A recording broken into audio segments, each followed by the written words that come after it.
Welcome to our very first episode of our podcast with the Sgroi Lawley Group. My name is Matthew McAnulty, and I'm joined by my fellow co-advisors, Matthew Clouden and Hayden Mumbach.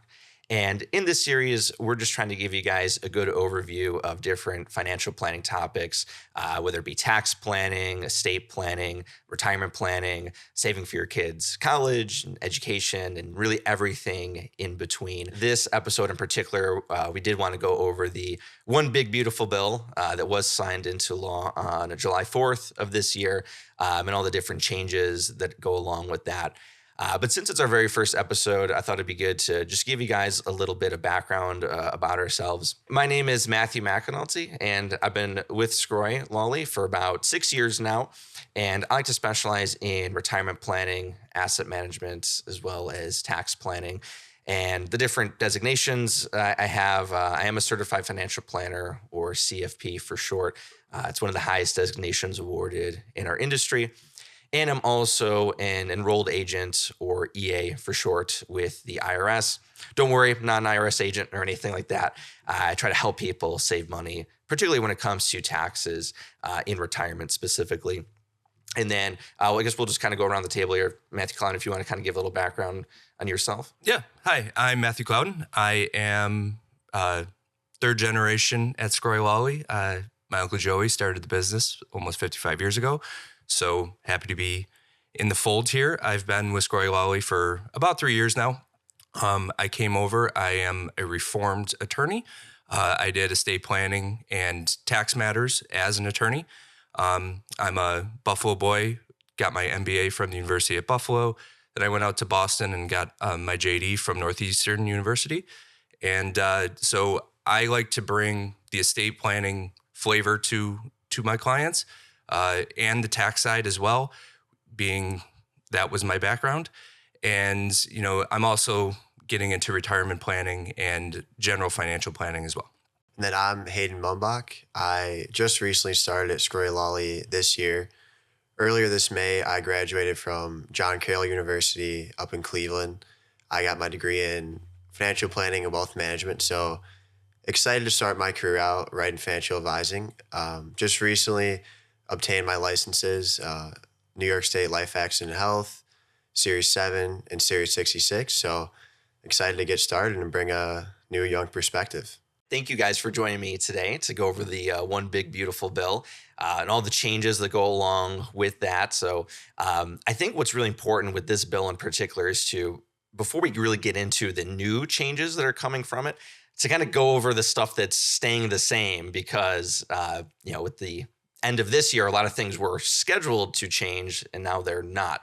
So Matt, if you don't mind kind of getting into some of the things that are kind of staying the same before we kind of get into the new things. Yeah, absolutely. I think probably the most prominent part of this bill is the extension and the permanence of the 2017 Tax Cuts and Jobs Act.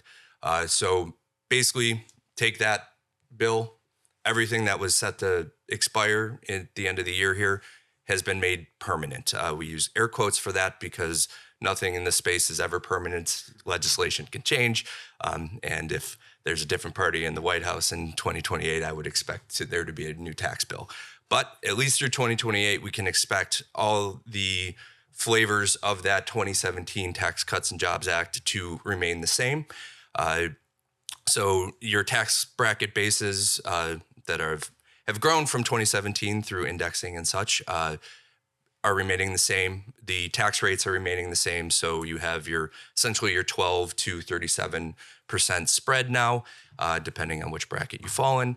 And those are going to, as I said, remain the same through 2028 at the very least. And so that gives our clients and everybody out there just a little bit more certainty as to what's going to go on, at least from a tax perspective from them at the high level.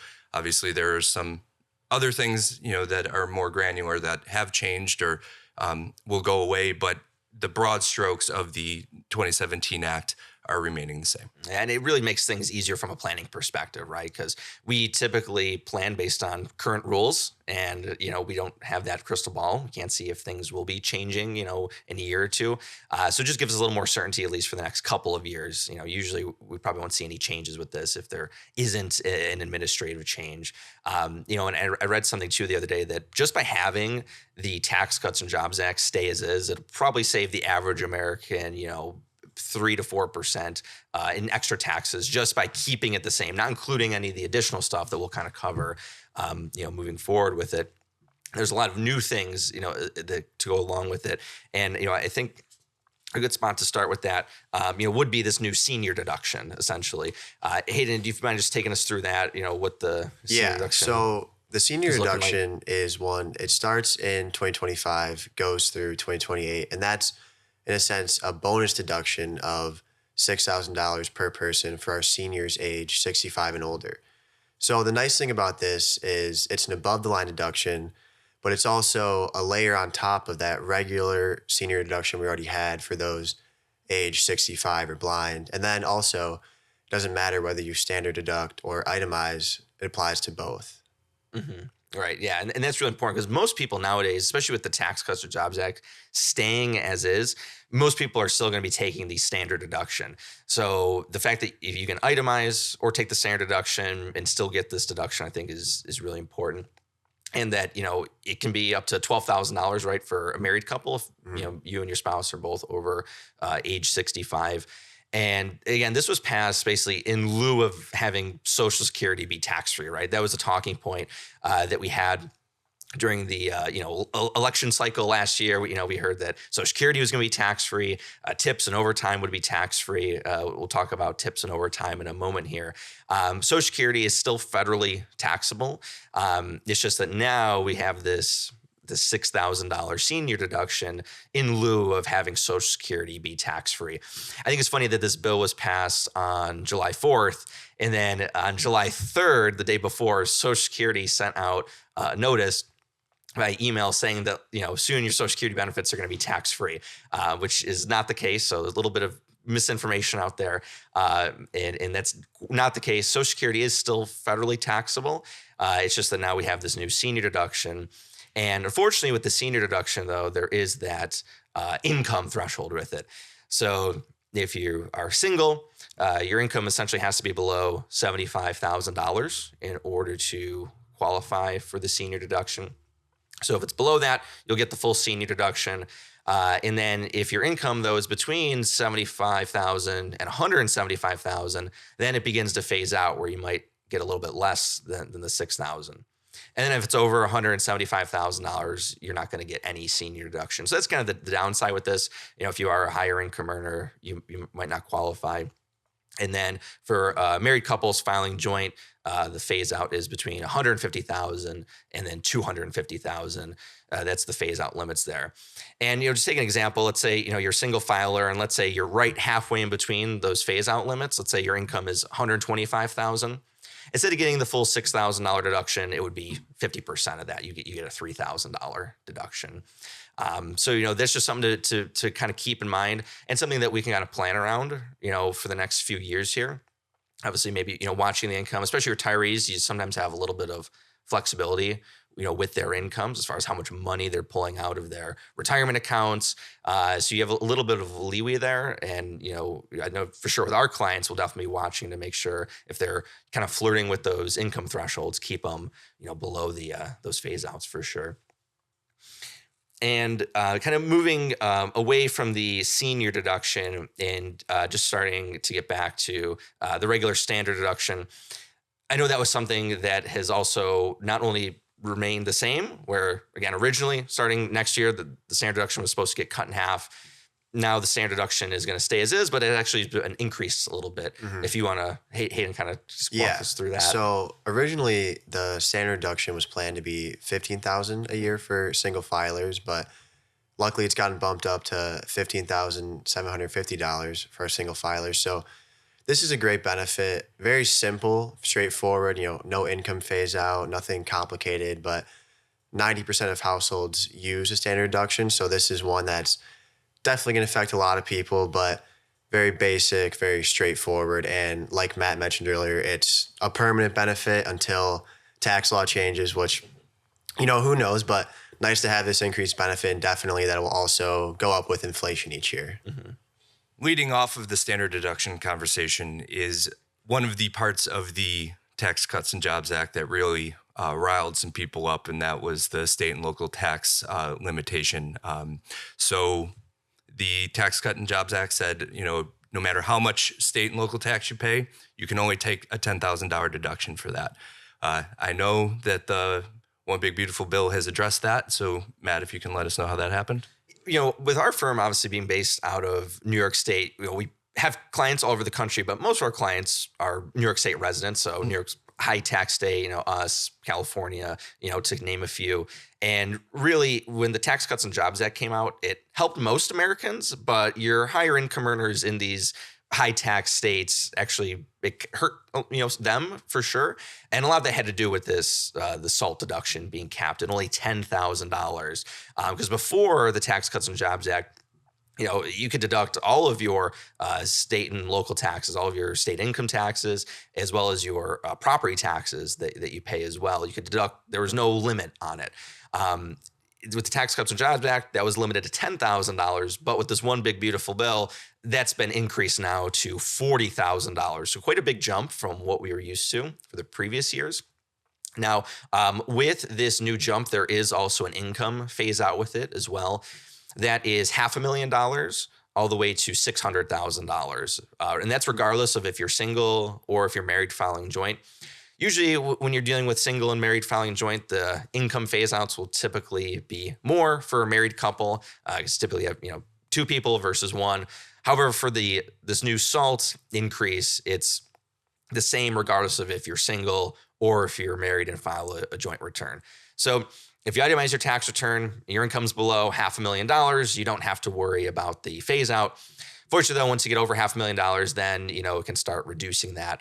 And as soon as you reach $600,000, then it's dropped back to the $10,000 cap that it was before. So it's a pretty steep, fall off cliff, really, in that $500,000 to $600,000 range of income, where you really start to lose a lot of the benefits from this. And I think with this too, again, we talked about this earlier, but majority of people do take the standard deduction. So if you are still taking the standard deduction, this doesn't apply to you. If you're still going to do that, you won't be able to deduct your state tax as well as your real estate taxes that you pay, unfortunately. But for those that itemize, this is going to be a big benefit. And we'll probably see a little bit of a breakaway from that kind of 90-10 split. 90% of people taking the standard deduction, 10% of people itemizing. We'll probably see that split change with this new increase, because that's the SALT tax being capped was what I think really pushed a lot of people to take the standard deduction over itemizing. No, absolutely. And I think that's a really important point, because the demographic switch from the 90-10 that we're seeing now, it was more of a, call it an 80-20 before the cap was put on. And, just one thing to stress here is that the Tax Cuts and Jobs Act being extended does allow for other opportunities for people to take that SALT deduction. Typically, if you're a business owner, especially if you're an S corporation owner, please talk to us, because there are ways that we can basically get around even the $40,000 cap in a completely legal way. So, so if you are an S corporation owner, have a conversation with us, because that, is an opportunity for you on the SALT side. For sure. And another thing too, this is only in effect until 2029. So this one is actually extended an extra year than a lot of these other provisions that were outlined. So again, it is set to expire, but all really depends on what administration we'll see come that time. And then, with that too, it just gives us that window where we got, a couple years where we know that, this likely isn't going to change, and it gives us, a better planning window and a little more flexibility with our clients, especially when it comes to those that are itemizing or that can itemize now with this new increase. And kind of tying into that is, your charitable contributions. So essentially with your taxes, you can either take the standard deduction, which is just a fixed amount, or you can itemize if your state and local taxes combined with your charitable contributions, medical expenses, interest debt on a mortgage, just to name a few things. If those are essentially larger than that standard deduction fixed amount, you would take that. And kind of tying into the next point, with changes that we see here, with charitable contributions specifically, that's something that's now changing a little bit next year. Hayden, if you don't mind just kind of walking us through what that's going to look like. Yeah. So on the flip side of that, now for charitable contributions, you can take advantage of it even if you don't itemize. So for standard deduction users starting in 2026, you'll be able to deduct up to $1,000 of cash contributions to qualified public charities. So for our couples, that could be up to $2,000. But this is a great benefit in the sense of, as we said, 9 out of 10 households are taking that standard deduction. And in the past, you get no tax advantages or incentives for, contributing to charity, doing a good thing in a sense. And now this way, you get rewarded for doing a good thing. Mm-hmm. For sure. No, I think that's really important that they added this to the bill. That was something that always frustrated me, that basically you had to itemize your tax return to deduct your charitable contributions. Now, you can deduct, obviously not full amount. It is capped right at the $1,000 for single and $2,000 married filing joint. But generally, people who are taking the standard deduction generally going to be kind of maybe giving around that range too. So it gives them at least some tax benefits that we can kind of now work with a little bit, when it comes to their overall planning. And a little bit on the downside of that is this only is cash, so it doesn't apply to donor advised funds or security donations or private foundations. But nonetheless, having any way to contribute to charity is still great to see for our standard deduction users.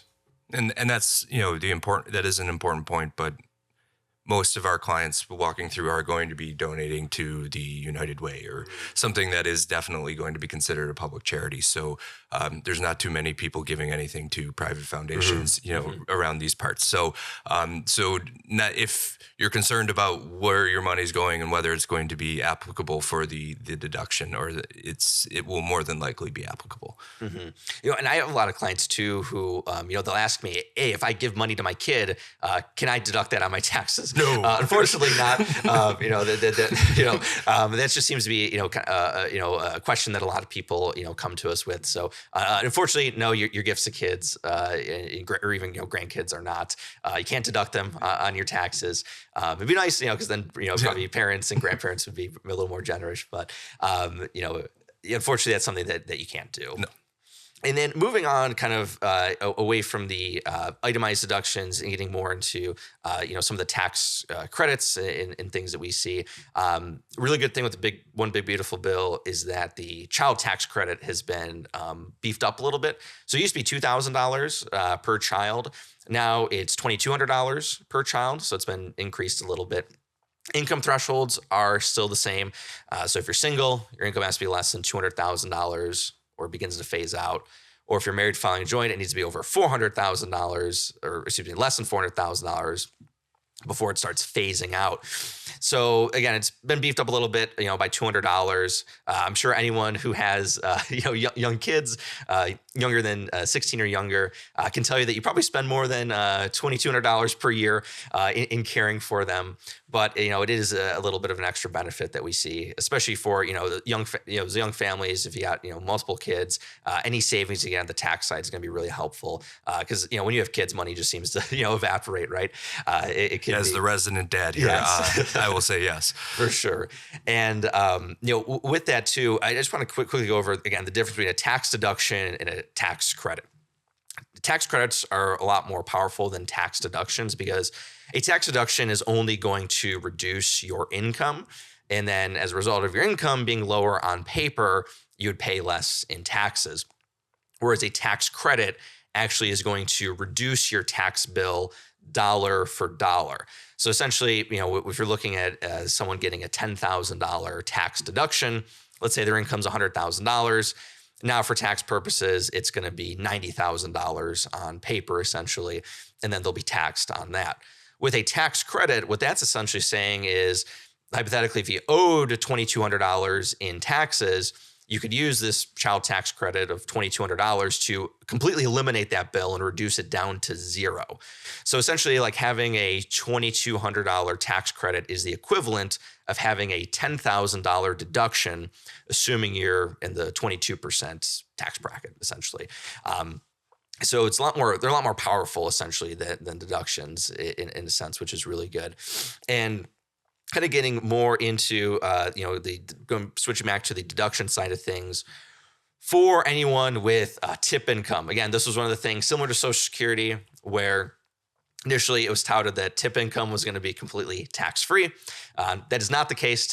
Tip income is still taxable. It's just now we can deduct some of it, potentially all of it, depending on the size of the tip income that we have. So what we have now with the One Big Beautiful Bill is you can deduct up to $25,000 worth of tip income for the year. It is still subject to income phase out. So that's looking like $150,000 for single and $300,000 for married couples filing a joint return. But if you have tip income, again, you can deduct up to $25,000 if you're below those limits. And the nice thing with that is we're going to be saving anyone who makes tip income a substantial amount of money, with their taxes. Again, it's not as powerful as if your tip income was just 100% tax-free, but it is definitely more beneficial than what we had before. And the only downside really with this is that it's still reported all on an employee's W-2. Your tip income is still fully reported, and it is still subject to FICA taxes. So that's your Social Security and your Medicare tax. That's 7.65%. So it's still subject to that tax, which is a type of federal tax. But federal income taxes, you can, again, deduct up to $25,000. We do see something similar with overtime income as well. Matt, if you'd want to kind of walk us through what that's looking like. So on the overtime side, very, very similar to the setup that we have with the tip side. Biggest differences, so instead of a $25,000 deduction, you only get $12,500. So they cut that in half, but still through the same period, 2025 through 2028 is going to be the time period that you can do this. It is an above the line deduction. So again, you don't have to utilize above the standard deduction to be able to take it. And there are the similar phase outs with the tip side of the equation, with $150,000 on the single side, $300,000 on the married filing jointly side. So again, another thing that was touted as potentially going to be tax-free moving forward, it was overtime income. Again, it's not going to be tax-free, and it's even a little less rosy than the tip side. It's only getting $12,500 as the deduction versus the $25,000 for tips. Mm-hmm. Yeah, and going back to the tip income too, same thing. Regardless, as with the overtime income, you can take the deduction regardless of if you itemize or do the standard deduction. Doesn't matter, which is really good. I was always kind of worried that this would have been tied up as an itemized deduction where it would, kind of price some people out of getting it. And then with the overtime income too, same thing. It's still subject to FICA taxes. Your Social Security, Medicare, still reported on the W-2. So that's kind of the unfortunate side of it. But it's one of those things. It's tough to get around.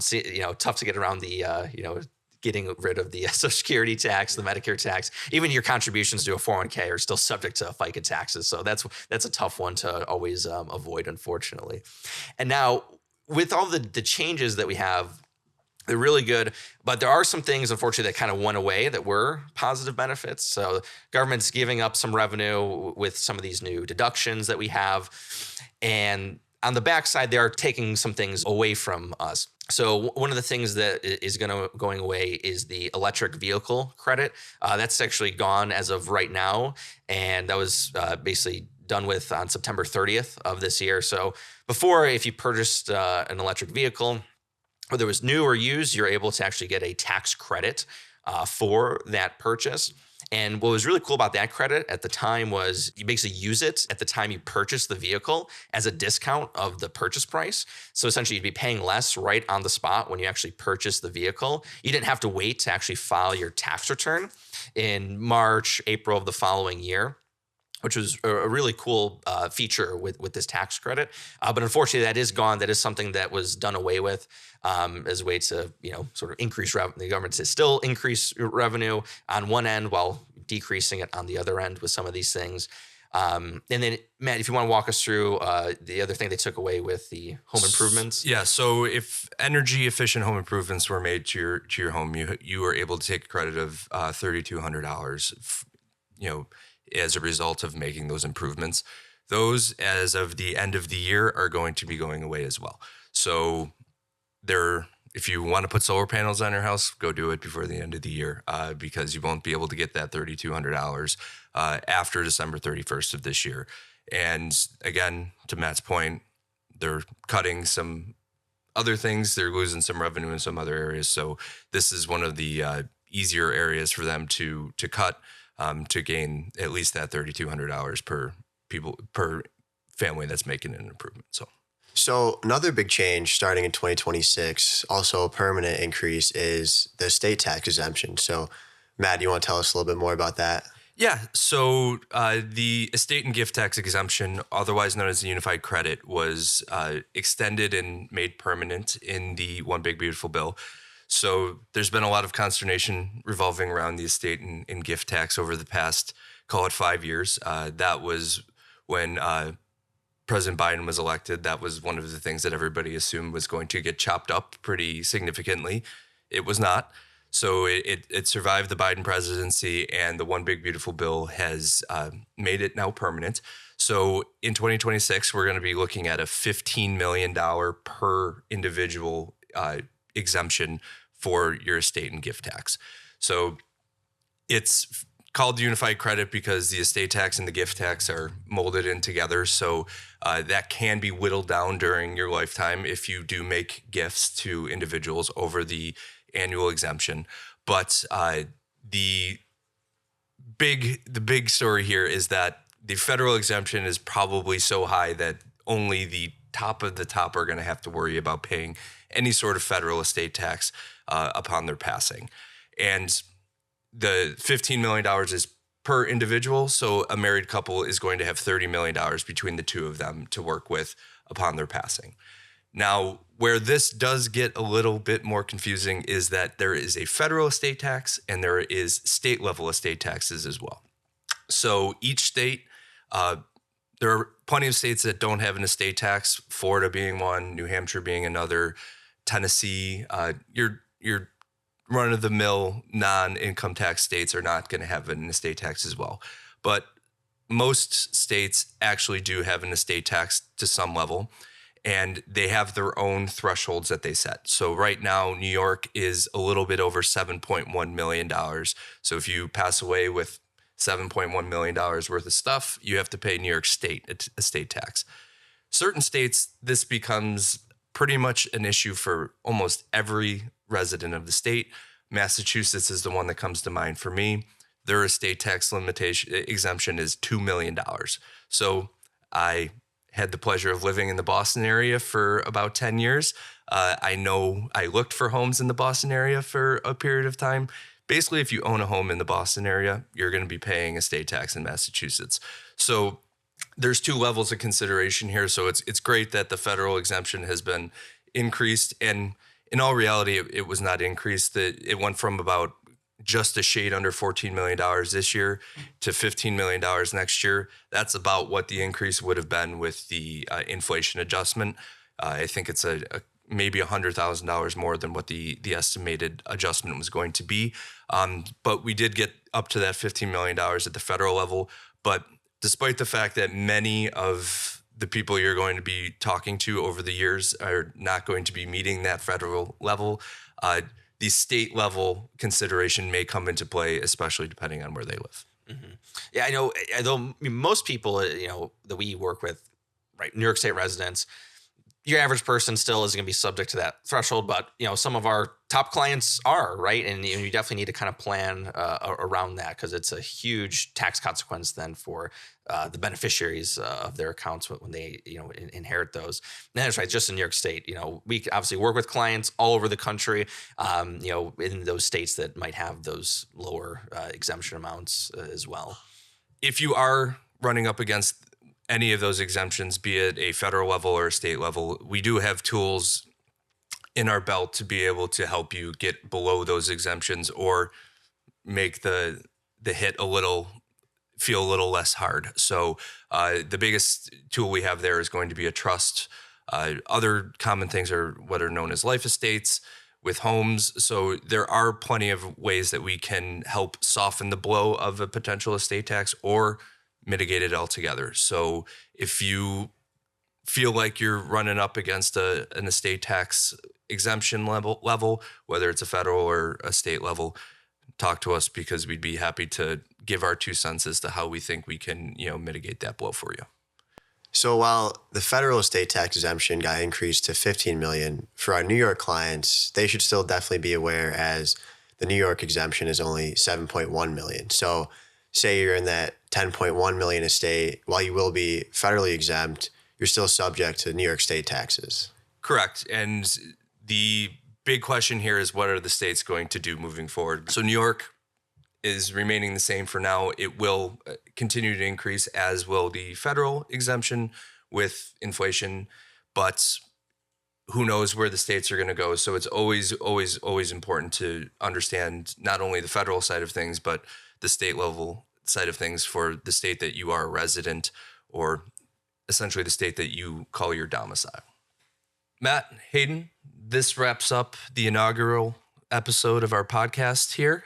If our clients or any potential clients have any questions, they should give us a call at 716-674-6700 or visit us online at sgroilawley.com and explore what we can do to help them with what has changed, what has remained the same. So if they have any questions, comments, or concerns regarding One Big Beautiful Bill, they should definitely reach out and give us a call and talk about it, because maybe there's something we can do to help them out.